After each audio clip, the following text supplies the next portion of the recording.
A continuación, Impacto Ambiental.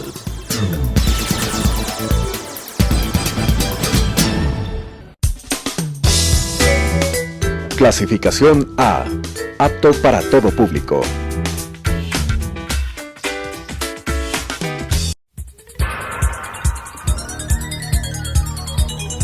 Las opiniones vertidas en este espacio por la producción y dirección del programa son de exclusiva responsabilidad de sus autores y de quienes intervienen en ellos.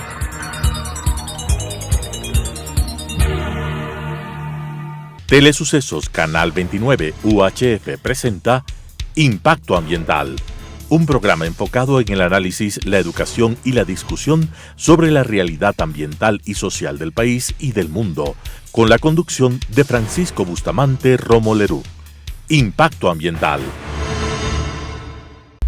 Amigos de Telesucesos, ¿cómo están? Bienvenidos a un nuevo programa de Impacto Ambiental. Soy Francisco Bustamante Romo Lerú y el día de hoy vamos a continuar conversando sobre la temática del cambio climático, pero esta vez lo haremos desde una perspectiva un poco más desde el derecho ambiental internacional. En ese sentido, vamos a dialogar con mi invitado sobre la eficacia de los instrumentos o acuerdos internacionales que se han suscrito hasta la presente fecha respecto al cambio climático. Y en ese sentido, el análisis de este programa versará sobre establecer qué tan eficaces han sido estos acuerdos que se han suscrito hasta la presente fecha. Pero antes de presentar al invitado, como siempre, agradecer mucho a Think Green Ecuador y sus productos 100% biodegradables por permitir la realización del presente programa. A continuación, les presento al invitado del día de hoy. Él es Javier Dávalos González, es abogado con maestría en Derechos Humanos y Democracia por la Universidad Andina Simón Bolívar y cuenta con otra maestría en Ciencias de la Población y Desarrollo por la Universidad de Lovaina, Bélgica. Ha trabajado en programas y proyectos relacionados al cambio climático, el derecho ambiental y el desarrollo sostenible en varios países de América Latina. Ha sido docente universitario y facilitador de procesos participativos y comunidades de aprendizaje. Actualmente es coordinador del programa de cambio climático de la Asociación Interamericana para la Defensa del Ambiente, AIDA. Javier, muchísimas gracias por haber aceptado la invitación al programa, un gusto tenerte aquí.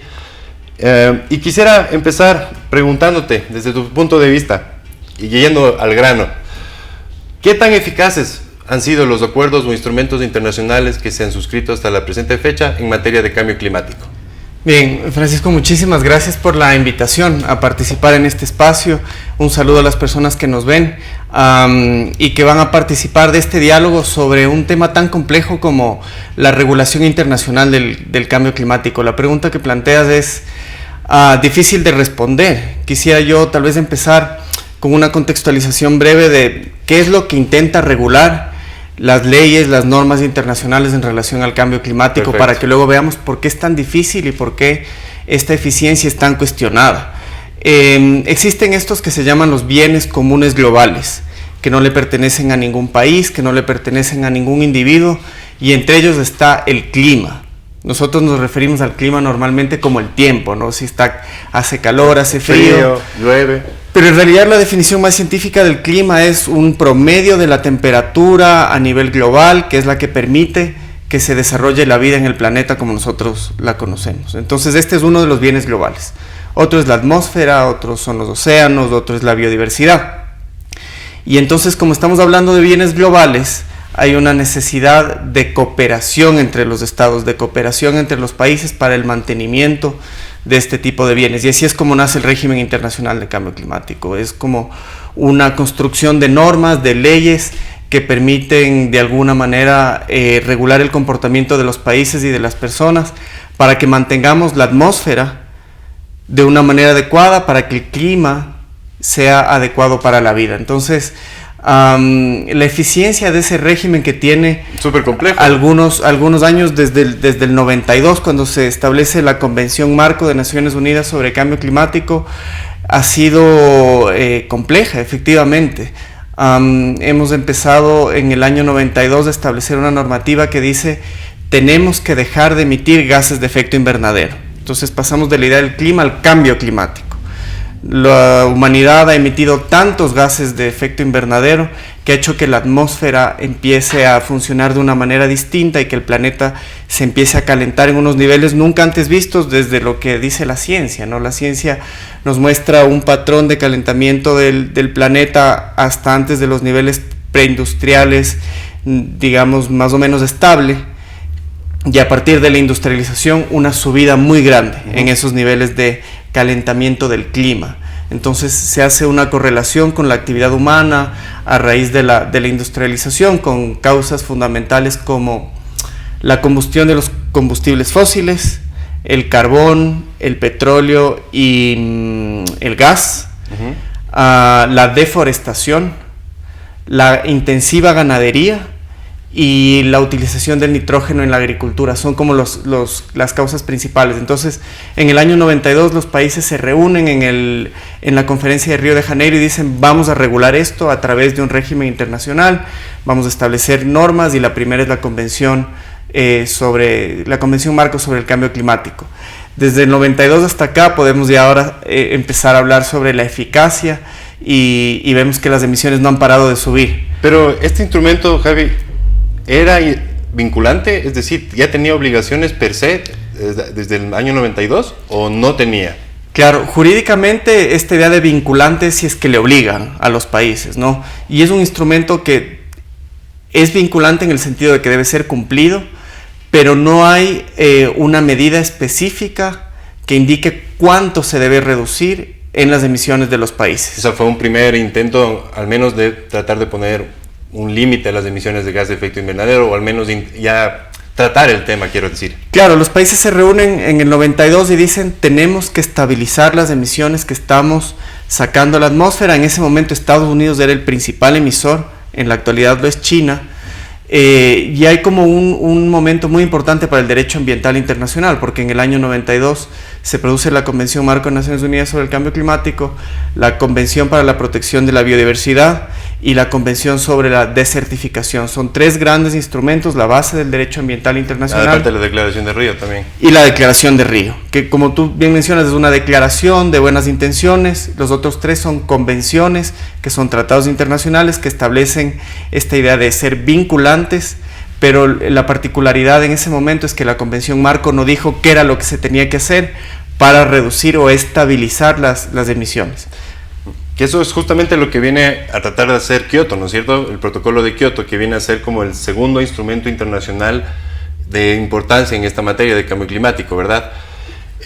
Para los amigos que nos están viendo, un protocolo, para ponerlo en términos simples, es una adhesión o un instrumento que se incorpora, en este caso, a un convenio madre, que es el Convenio Marco de Cambio Climático de las Naciones Unidas. ¿Cuáles eran los objetivos específicos, Javier, del protocolo de Kioto?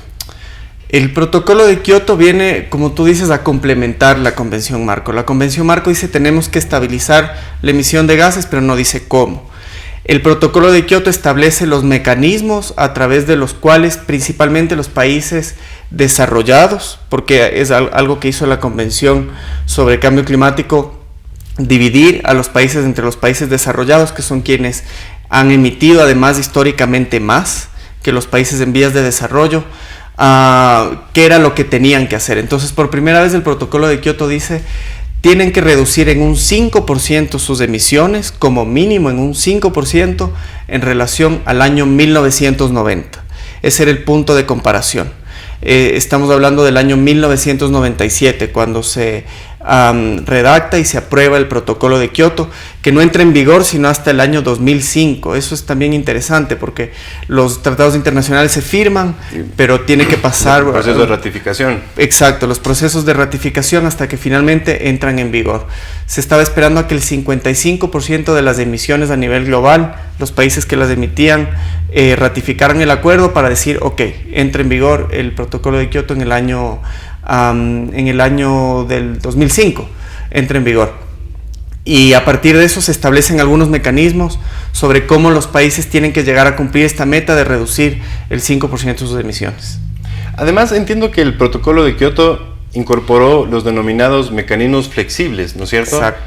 ¿Nos puedes explicar un poco de qué se trata estos mecanismos flexibles que entiendo que tendrían como fin justamente mitigar o ayudar a cumplir esa reducción en las emisiones de gases de efecto invernadero. Sí, efectivamente el protocolo de Kioto dice tenemos que llegar a cumplir estas metas, pero como decía yo al inicio, el régimen internacional del cambio climático, en general el régimen internacional ambiental, es un grupo de países que están intentando cooperar para llegar a un objetivo.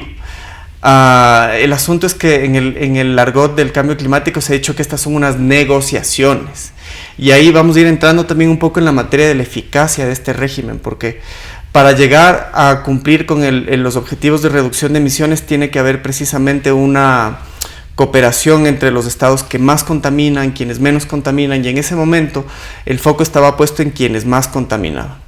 De esta manera, los mecanismos flexibles, que son tres: el mecanismo del mercado de emisiones, el mecanismo de desarrollo limpio y el mecanismo de aplicación conjunta, estos tres mecanismos decían: si es que es muy costoso reducir las emisiones en su territorio, estamos hablando siempre de los países más emisores que los países desarrollados, si es que es muy costoso, les vamos a dar la oportunidad de ustedes continuar emitiendo en sus países, pero en otros países ustedes pueden pagar, por ejemplo, para que exista un proyecto de desarrollo limpio que reduzca las emisiones a nivel global, y de esa manera ustedes cumplen con sus objetivos de reducción del 5%. Entonces, claro, no siempre esta idea de que el clima es algo global nos dice que no importa dónde se reduzcan las emisiones, siempre y cuando se reduzcan. Entonces, eso fue un poco lo que los mecanismos de flexibilización querían decir, o era como una manera de facilitar la reducción de las emisiones por parte de estos países. Y entiendo que a partir de estos mecanismos es lo que ahora nace el concepto de lo que viene a ser el mercado de carbono. Sí. ¿Qué tanto ha ayudado el mercado de carbono en realidad? ¿Qué tan eficiente es el mercado de carbono para justamente como acción, como mecanismo para mitigar el cambio climático? Claro, entonces veamos un poco la historia, ¿no?, de estos mecanismos. Unos, como te decía, son basados en proyectos, los de desarrollo limpio y de aplicación conjunta. Estos países desarrollados no querían reducir en su territorio, pagaban un proyecto en otro país que sí reducía las emisiones. Luego viene el mercado de emisiones. El mercado de emisiones es, a mí, además de las emisiones que tenía que reducir, puedo reducir más, y esas reducciones extras las puedo vender y otro país las puede comprar, y de esa manera no está obligado a reducirlas en su territorio, sino se reducen en otro lugar comprándolas, pagándolas. Es un mecanismo entonces que utiliza la oferta y la demanda como la base. Yeah. Y ese ha sido uno de los principales problemas, porque a medida que empezaron a existir más proyectos de reducción de emisiones, el precio de las emisiones empezó a bajar. Y cuando también se produjo la crisis financiera en el año 2008, el mercado de emisiones quedó estancado. Entonces dejaron de ser como atractivas la posibilidad de comprar los derechos de emisiones. Uno de los ejemplos más importantes fue el mercado europeo, que estaba más organizado, empezó a funcionar, pero luego los precios se redujeron por este juego de la oferta y la demanda, y finalmente los objetivos iniciales, que son la reducción de las emisiones reales, no se cumplieron.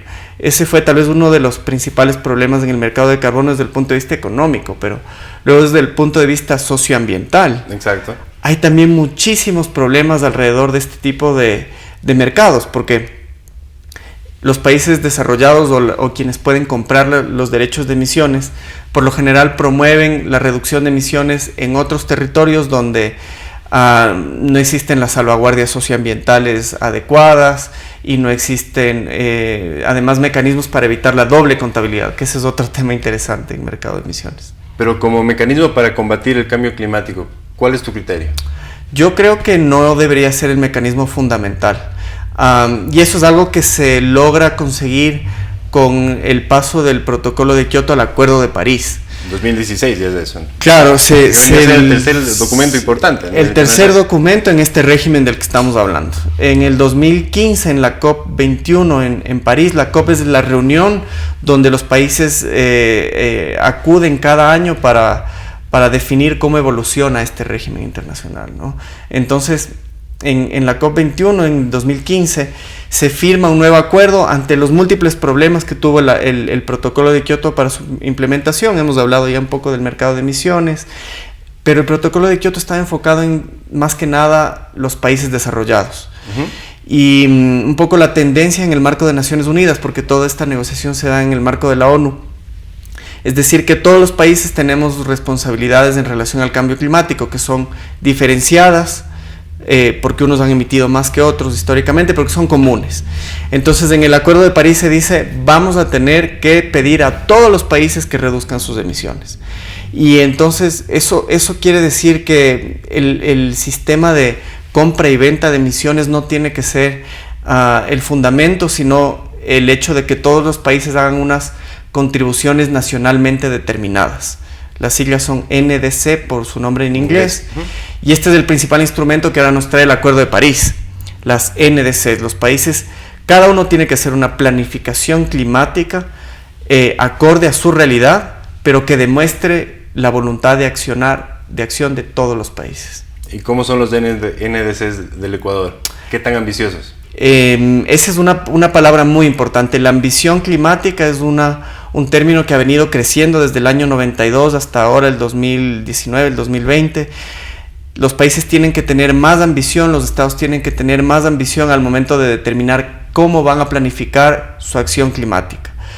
Y por eso también es tan importante que no nos fijemos solamente en los mercados de carbono, sino en resolver los principales causas del cambio climático, que es la utilización de los combustibles fósiles. La extracción, la utilización y la quema de los combustibles fósiles es la causa número 1 del cambio climático. Y es lo que los países deberían estar planificando reducir en sus NDCs. La NDC de Ecuador no toca, por ejemplo, el tema de la extracción petrolera o de la extracción minera, que son una de las principales causas de deforestación en nuestro país. Y como habíamos dicho inicialmente en esta conversación, la deforestación es la segunda causa para el cambio climático, y además de estos combustibles que extraemos en el Ecuador van a ser utilizados en otros países, por lo general China, también California, incluso en Tailandia.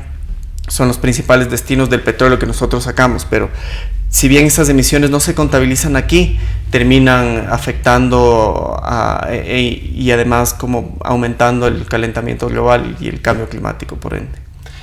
Entiendo que ya en la COP25 que se celebró en Madrid en diciembre del año pasado, ¿no es cierto? Y que tú pudiste estar ahí presente, más bien hubo una sensación de desazón, porque no se llegaron a acuerdos concretos sobre este tema de las negociaciones y cómo los estados habían cumplido con sus NDCs, como veníamos hablando. ¿Cuál fue, pero tu sensación ya habiendo estado ahí en el evento? Sí.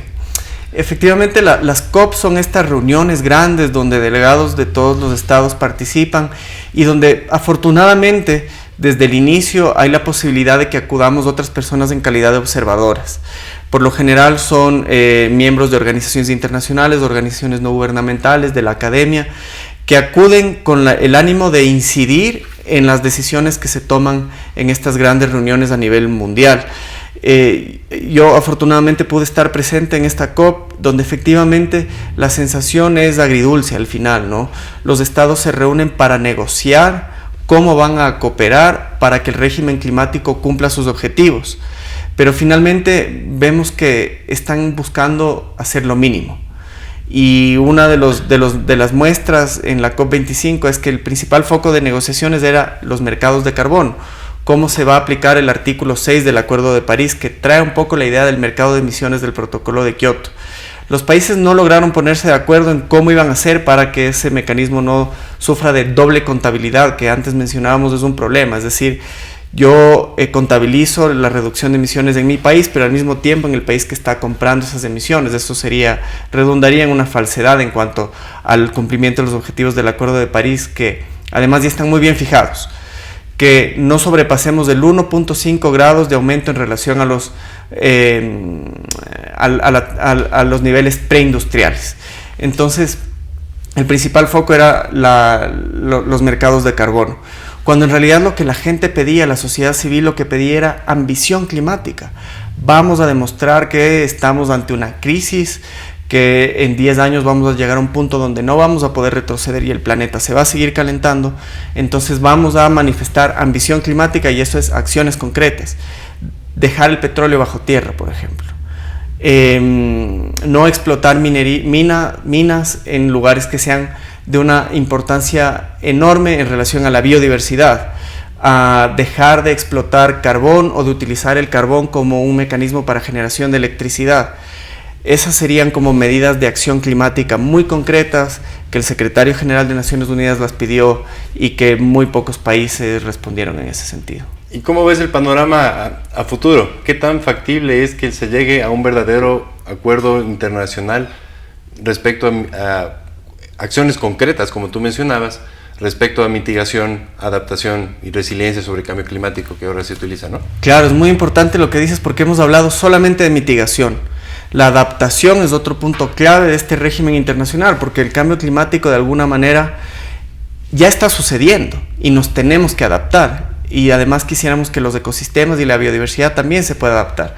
Entonces, yo creo que un punto que nos da esperanza en relación a la problemática climática global es la participación de la sociedad civil, el movimiento de jóvenes que en el último año ha sido muy importante, le ha dado un impulso a decir las cosas como son, ¿no? Nuestra casa se está quemando, tenemos que dejar el petróleo bajo tierra, tenemos que cambiar hacia sistemas de transporte colectivo más sostenible, en el sentido además original del término sostenible, ¿no? Porque uno de los graves problemas de la Convención Marco es que busca la estabilización de las emisiones, pero al mismo tiempo dice queremos seguir con el desarrollo económico. Entonces tenemos que sobrepasar esa dicotomía que existe en el sistema internacional, y creo que las generaciones jóvenes que actualmente están ya haciendo mucha presión, además acompañadas del movimiento indígena que tradicionalmente nos ha mostrado que otro tipo de cohabitabilidad con el planeta, con la naturaleza es posible, creo que nos dan esperanza hacia lo que se viene en estos próximos 10 años que son clave, y en el 2020 tenemos que tomar acciones en ese sentido que sean de verdad afectando a las causas del cambio climático, ¿no? Finalmente, Javi, el tiempo se nos está terminando, pero quería ver si quieres dar un mensaje a la gente que nos está viendo. Bien, sí, yo quisiera dar un mensaje importantísimo a las personas que pueden aportar en relación a la reducción de nuestras emisiones, en cuanto a nuestros procesos de adaptación, con acciones individuales, son muy importantes, pero que también seamos conscientes de que tenemos que exigir a los gobiernos en Latinoamérica y en general a nivel global la protección de los ecosistemas, que son claves para la preservación de la vida en el planeta y para cambiar el modelo de desarrollo. Creo que ese es un mensaje que podemos dar a la comunidad, ¿no? Por un lado, las acciones que nosotros podemos tomar individualmente en relación a nuestra forma de consumo, de nuestra forma de transporte, cómo nos relacionamos con la naturaleza, es muy importante, y también que votemos por gobiernos y por, digamos, autoridades en general que tengan en sus programas acciones climáticas que definitivamente sean relacionadas a las principales causas, que eviten la deforestación, que eviten la ganadería extensiva, que eviten la agricultura basada en nitrógeno, que eviten, por ejemplo, la explotación del petróleo, y que pasemos a otro tipo de relación con la naturaleza, ¿no? Creo que esos son dos asuntos clave que tenemos que tener en cuenta. Javi, te agradezco muchísimo por haber venido y haber aceptado la invitación al programa, y creo que dejas un mensaje muy claro y con el que yo estoy totalmente de acuerdo. El mundo requiere con urgencia que exista ya un acuerdo climático, justamente con el objetivo de evitar que en los próximos 10 años esto se torne en algo irretornable, sí, podemos decirlo. Sin embargo, mientras no exista la voluntad política de los gobiernos, de los estados, esto no va a suceder, va a ser muy complejo que llegue a suceder. Pero el tiempo sigue transcurriendo y no existe la voluntad política, y tampoco la emisión de gases no se han detenido. Uh-huh. Y como siempre, queda en nosotros, en la sociedad civil, como tú decías, justamente velar por proteger, por relacionarnos de una forma distinta con la naturaleza, porque al final las consecuencias del cambio climático las vamos a sufrir nosotros. Es así de simple. Sí, sí. Bueno, amigos, espero que les haya gustado este programa de Impacto Ambiental, y nos vemos la siguiente semana. Muchísimas gracias. Las opiniones vertidas en este espacio por la producción y dirección del programa son de exclusiva responsabilidad de sus autores y de quienes intervienen en ellos.